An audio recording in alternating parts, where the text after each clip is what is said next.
Slumber party. Pluto, I have a wonderful idea, Mickey Mouse said one rainy afternoon. Let's invite our friends over for a slumber party tonight.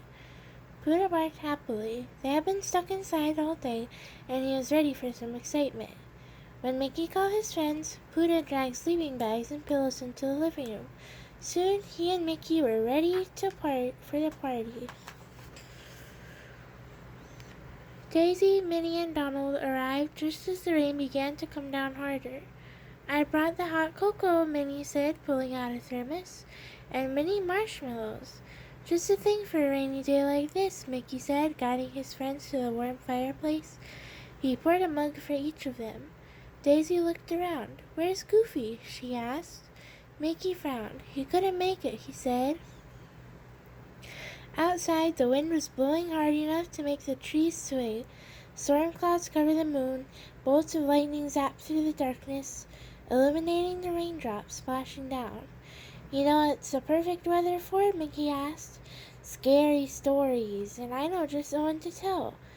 As the friends got comfortable, Mickey turned off the lights and began his story. Not long ago, in a village not far from here, there lived a young man who wanted to be a magician. The villagers laughed and told him that magic wasn't real, but he worked hard and finally he was able to make things disappear. The villagers still did not believe in his magic. When he made things vanish in front of him, they accused him of tricking them.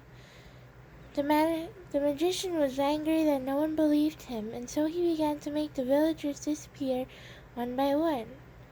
Soon, everyone in the village had disappeared, but the magician had grown to enjoy making people vanish. So now he wanders the land looking for more victims. He points his long arms at anyone he sees and... boom! A huge crash of thunder shook Mickey's house and the front door flew open. A great gust of wind blew out the fire and everyone screamed. "It's okay," Mickey reassured them, and he got up to close the door. "It's just the wind." He tried to flick on a light, but nothing happened. "The storm must have knocked out the power. I'll go find some flashlights."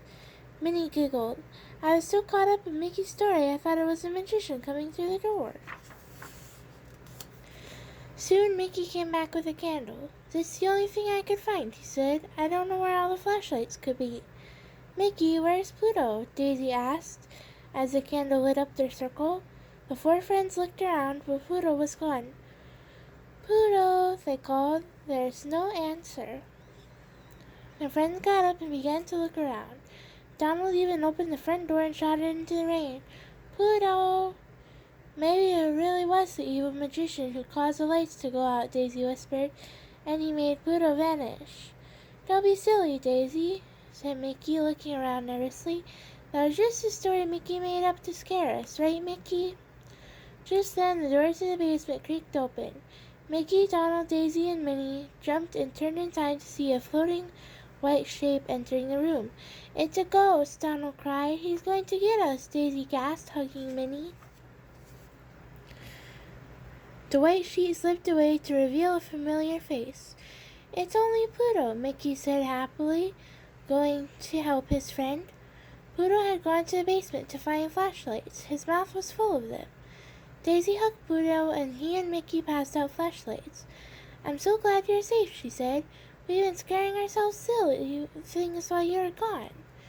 We thought the evil magician made you disappear." "I think I've had enough scary stories for one night," Mickey said. "What should we do now?" "I know," Minnie said. "Since we have all these flashlights, why don't we make shadow puppets?" "That sounds like fun," Donald said. "How do you make them?" "I'll show you," Minnie replied. Minnie helped Donald move his hands in a particular shape. Then Mickey held up the flashlights behind them, and a shadow turtle appeared on the wall. "Wow!" Donald exclaimed. He moved his fingers, and the turtle's head bobbed up and down. "Daisy, hold your hands like this," said Minnie. When Pluto raised the flashlight behind them, a rabbit appeared next to the turtle. Daisy wiggled her fingers, and the rabbit's ear moved. "Now we can act out the story of the tortoise and the hare," Minnie said with a smile.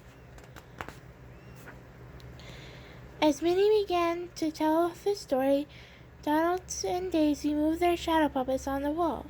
Just then, a bright flash of lightning lit up the whole living room, replacing the shadow puppets with shadows of a huge, long-armed figure standing by the front door. "It's the evil magician!" Donald shouted. Mickey and Poodle swung their flashlights around to see the frightening figure. "Gosh," Goofy said as he stepped through the front door, taking off his wet poncho. "I didn't mean to scare you, but it turns out I can join the slumber party after all. Say, who turned off all the lights?" "Mickey told us a story about an evil magician who makes people disappear," Minnie said. "We thought you were him." "That sounds scary," Goofy said. "I know another scary story if you want to hear it." "No!" the friends all shouted together. Goofy held up his guitar. "How about a few songs instead?" he asked. Minnie nodded. "I think a sing-along is much safer than telling stories," she said. Mickey lit the fire again, and as the wind and thunder calmed outside, the friends sang together. Soon everyone was yawning. The friends snuggled up in their sleeping bags. "Good night, everyone," Mickey said, and with the sound of the soft rain filling the room, they all fell asleep. That's the end. Good night. I love you.